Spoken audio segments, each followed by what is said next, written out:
The RMS Titanic, a name synonymous with both opulence and tragedy. When it embarked on its maiden voyage in 1912, the Titanic was not just a ship, it was a floating palace, a testament to human ingenuity and ambition. The largest ship of its time, it stretched over 882 feet long. The Titanic was equipped with the latest technology. Its luxurious amenities catered to first, second, and third-class passengers. The Titanic was more than just a ship. It was a symbol of human progress. Its builders, the White Star Line, boldly declared it practically unsinkable.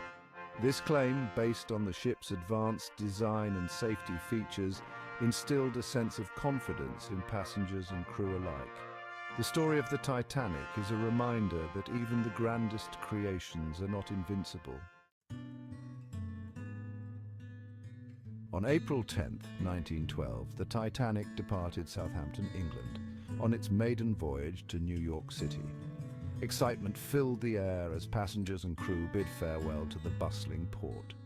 The ship was a microcosm of society, carrying over 2,200 souls. First-class passengers indulged in luxury. Second-class passengers enjoyed comfortable accommodations. Third-class passengers, many of them immigrants seeking a new life in America, traveled in more modest surroundings.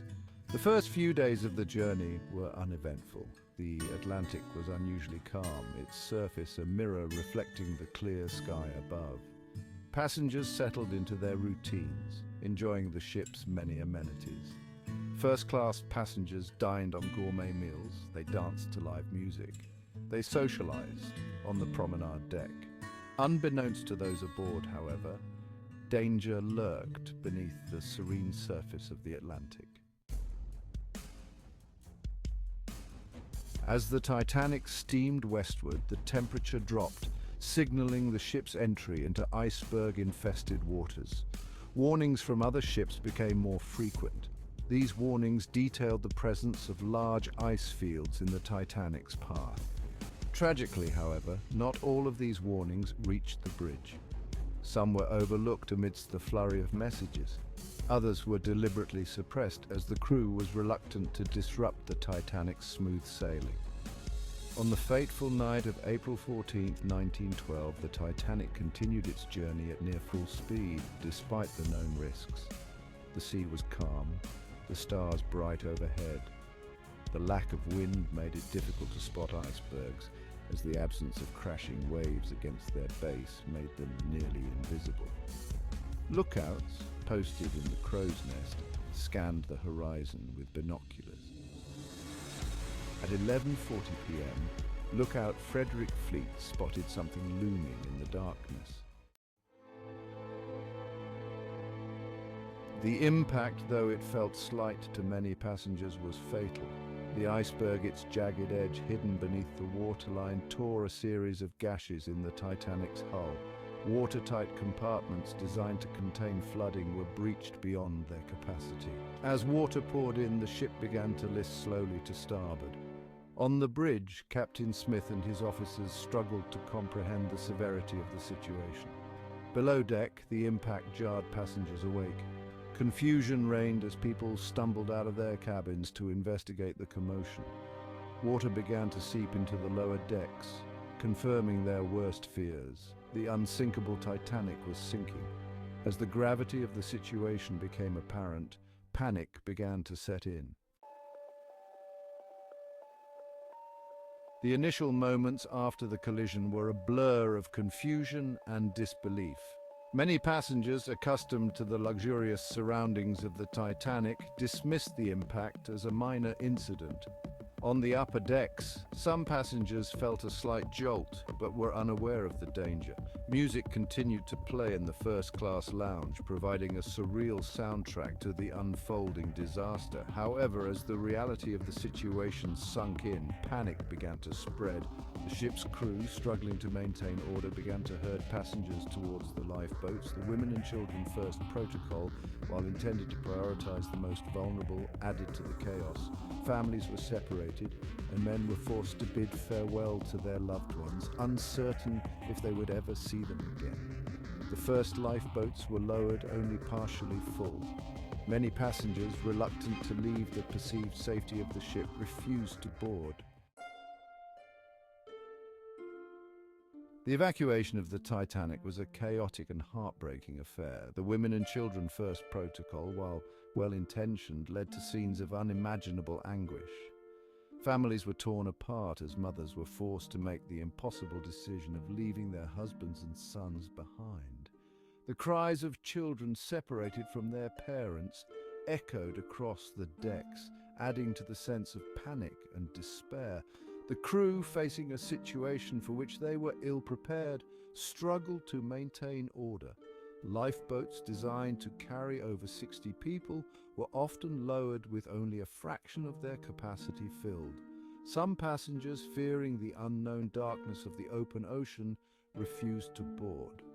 As the Titanic sank lower in the water, the angle of the deck increased, making it increasingly difficult to launch the remaining lifeboats.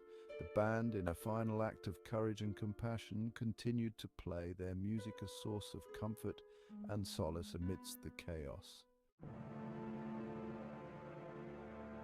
Amid the chaos and despair, stories of extraordinary courage and selflessness emerged.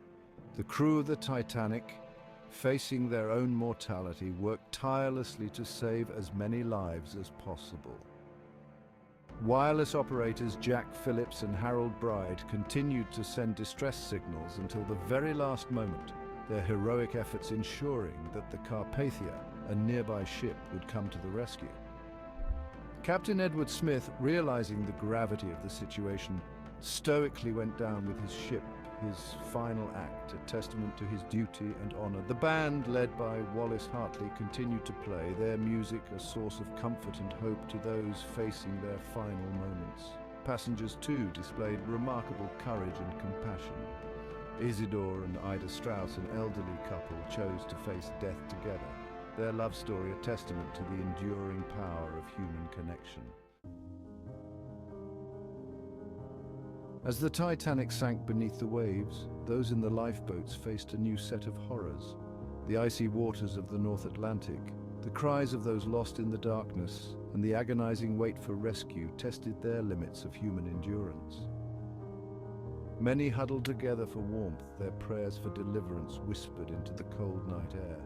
The Carpathia, alerted by the Titanic's distress signals, steamed through the night at full speed, its crew desperately hoping to arrive in time. At 4:10 a.m., over 3 hours after the Titanic sank, the Carpathia arrived on the scene. The sight that greeted them was both heartbreaking and miraculous. Scattered across the surface of the ocean were the lifeboats, their occupants a mix of relief and grief.